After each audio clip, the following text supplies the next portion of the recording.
Next card. Next card is the most boring card I've seen in the whole expansion.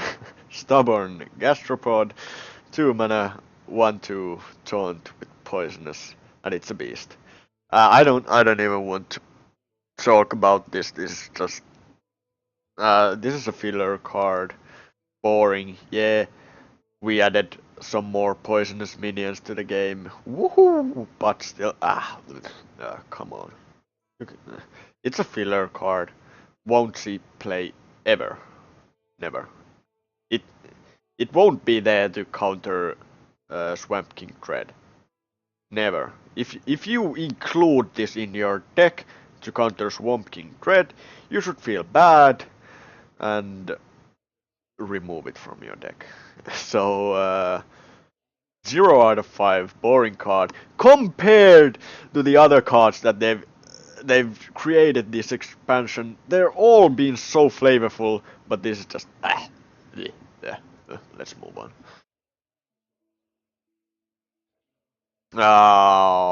Next card uh, is the only dragon of the expansion, a 8 mana for 8 taunt, battle cry, deal 2 damage to all other minions. So it's kind of like Chillmaw with 1 more mana, not requiring you to have any dragons, and battle crying the damage, so you can decide when to play it. You can see the board state when it's fit to play this, so you don't have to rely on, for example, how will your opponent trade on the Chillmaw to get the most value out of the death rattle and such, and the enemy doesn't have to, like when you play Chillmaw, the enemy thinks that does he has a dragon or is this a bluff, and yeah, this is more expensive than Chillmaw, but in my opinion it's better. It's better designed than Chillmaw. 4/8 taunt in a great stat line for an 8 mana minion. Battle Cry is of course good. And the fact that it's a dragon, I don't know if it does anything on the standard format we will have.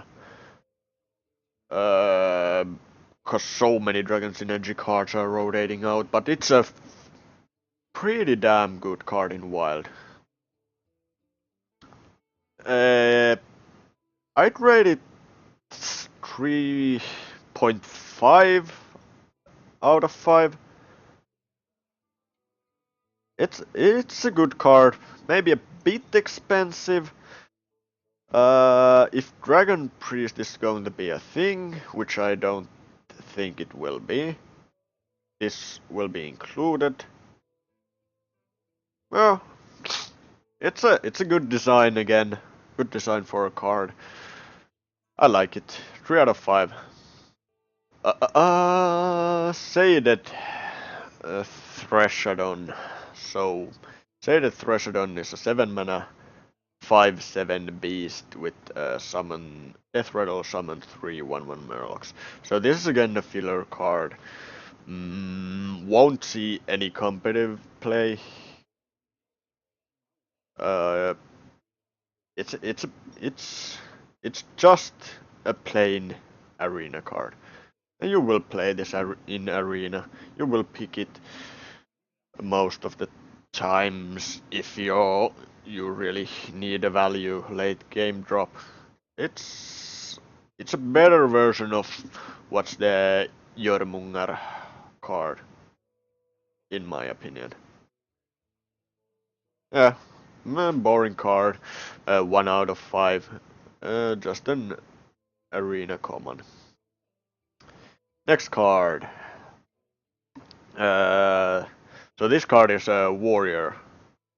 Warrior card, 7 mana, 1/11. Tar Lord. So it's like the big brother of Tar Creeper, which was the neutral minion, 1/5 taunt that has 3 attack during your opponent's turn. This has 4+4 attack during your opponent's turn.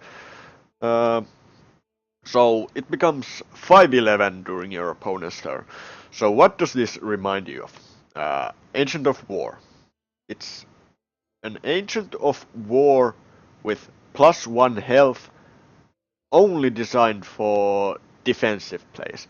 Like you can't, you don't just play this card and say that now I'm going to your face. I'm going to do the damages required to win this game. No, you play this guy and say that, come on, bring it on. You ain't going through this thing.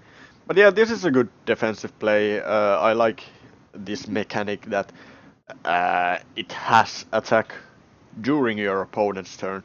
So every card doesn't have the possibility to make valuable trades and go face with this amount of damage. I mean, if your opponent plays this, you're like, fuck, well, I'm not going through that.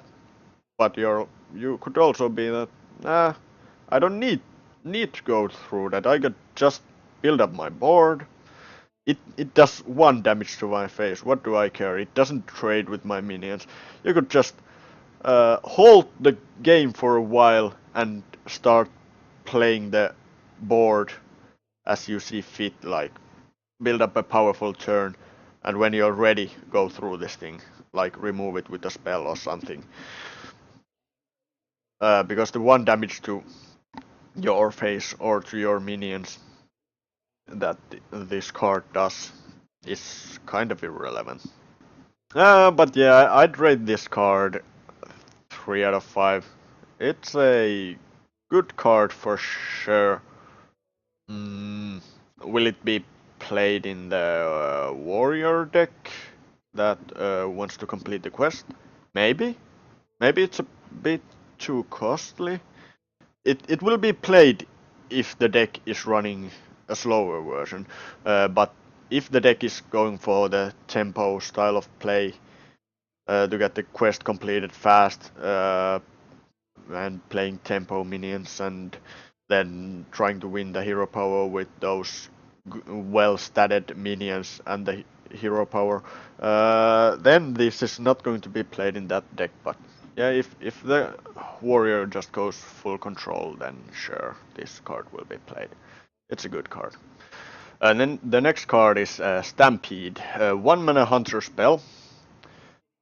Each time you play a beast this turn, add a random beast to your hand. So it's kind of like a 1 mana lock and load. But it's much easier to fulfill. So this card is a good tool for hunters. Hunters has been lacking in draw. This will create so much value. I mean, you play a 1-cost beast. You're getting another beast. Never mind the cost, but you can probably, if we're looking like you play this on turn 10 with 10 mana, you can probably play that beast, and then you get another beast, and you can play that beast. You don't even have to have more than 1 beast in your hand when you start playing this card, and it will for sure get you the value you want. And combined with the Dinomancy, the new Hunter Hero Power card, it fits the archetype perfectly, and with the Hunter Quest that rewards those 1-drop raptors that draw a card, it's a perfect fit for that. I mean, it already that deck that runs the Hunter Quest, it plays with 45 cards in the deck, and then you run 2 Stampedes. You're just not running out of value in that deck. The only problem is that people would smork you, but in card advantage wise, you will always outvalue your options. Always outvalue your opponent, since you will have so many more cards in your deck than your opponent. It's a good card. It's a good design. much better than Lock and Load. I mean, Lock and Load never quite saw play. I mean, they tried it with the Cloaked Huntress, but yeah, it never quite worked out. It was too random, and you couldn't guarantee that you would be getting good cards over from Lock and Load, and you needed to have like Cloaked Huntress, Lock and Load, and a couple of secrets in your hand already to get the combo going. So no, that was way too hard. I mean, with this Stampede, you only need one beast and this in your hand, and you're guaranteed to get some value out of the card. So yeah, I'm going to give this card 5 out of 5. It's a good design, it's fun, it has randomness to it, but not game-breaking randomness, and it just gives you so much value. 5 out of 5 into Hunter decks that will play the quest. It will be played at least one of in every one of those decks. Yeah, I love this card. Okay, so let's move on to the next card. We have Charged Devilsaur, 8 mana 7/7 charge. Battlecry can't attack heroes this turn. So I think that every charge in the game should be like this. I mean, charge should be changed to this mechanic, but because charge is just so frustrating when your opponent plays a charge, goes face. I mean, yeah, well, that's fun. I could almost counterplay that. With this card, the opponent plays this on an empty board. Oh, wait, it does nothing.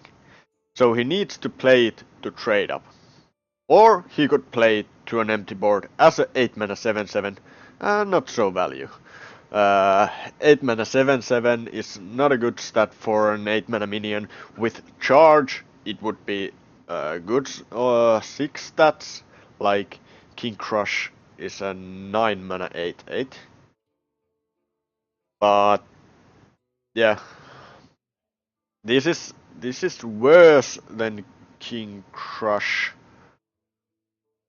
but this is an epic. King Crush is a legendary. Then again, King Crush has never seen play, and I think this will never see play. And there are so many better cards to fit in your deck than this one. But yeah, points to Blizzard for making charge the way it can't attack heroes this turn, and I hope Blizzard will make every charge mechanic like this. Then the game would be much more fun. I'd give this card a 2 out of 5, because in Arena it's a decent card. The next card is the Hunter Quest. So Jungle Giants. Quest summon 5 minions with 5 or more attack. Reward Barnabas. It's a 5 mana 8/8. Battlecry, reduce the cost of minions in your deck to 0. That's a pretty damn powerful Battlecry. And the 5 mana 8/8. So, first let's look at how hard this quest is to complete. I don't think it's that hard. I mean, Druid can play this turn 1, turn 2 Wild Growth, turn 4 turn 3 with 4 mana. There's already options to play 5 attack minions. I mean, you could play Magma Rager or the new Druid card that was revealed, 5 mana, 3 mana, 5/1 Adapt Beast. So that fits in. This quest, in my opinion, is just way too easy to complete.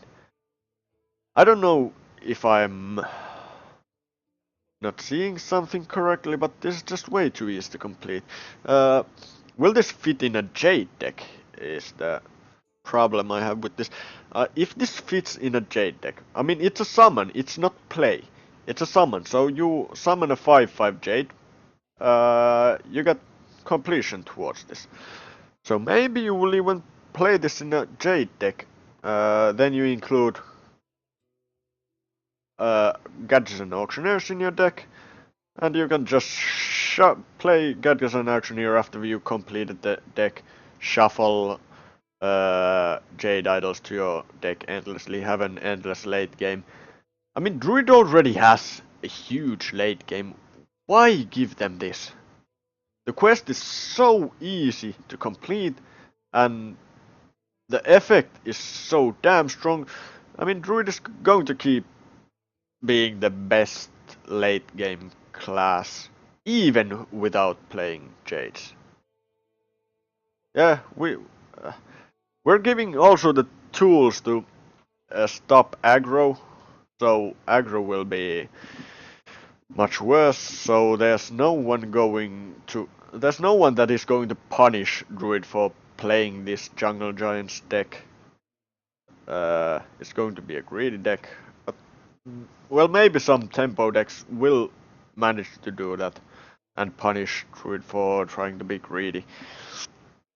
I'm just a bit afraid this will be another buff to Jade Druid. Like, yeah, of course, it takes 5 Jade cards to get the Jades to 5 attack, but so what?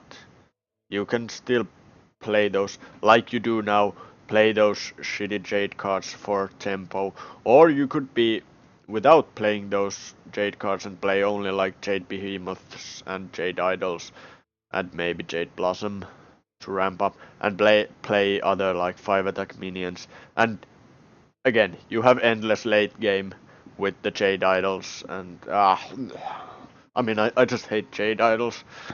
That's the when I look at every Druid card or every other card, I just think that can this card compete with Jade Idol? Will this card ever replace Jade Idol in some deck? Will this card ever beat Jade Idol in late game? And usually the answer is no. But yeah, we'll see. I'm hoping for the best, preparing for the worst. Overall, this quest is. I mean, I hate this quest. I just hate this quest. I think it shouldn't be on Druid. It should be on, I don't know, Priest or something. But yeah, it's a 4.5 out of 5. It's a shame that it's so good. Next card, Binding Heal. So it's a 1 mana priest spell, restore 5 health to a minion and your hero. So it's a better flash heal. Kind of. Well, it can't go face with Orkney and deal 5 damage to your enemy's face. If I'm going to run a combo deck, of course I'm running flash heal. But I've been running flash heal, or at least tried to run flash heal in a deck that doesn't want to combo the enemy's face just for the heal. And it's been way too bad. With this card, it's damn good. Yeah, you could play it to injured Blade Master. Yeah, damn good. On turn like 4, you could already have taken 5 damage to your face, and then you play injured and binding heal. You have 3/7, and you get full health.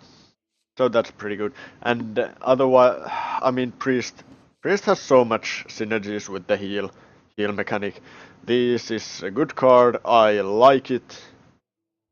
Again, how good this will be after aggro is kind of getting destroyed with all of the cards like this.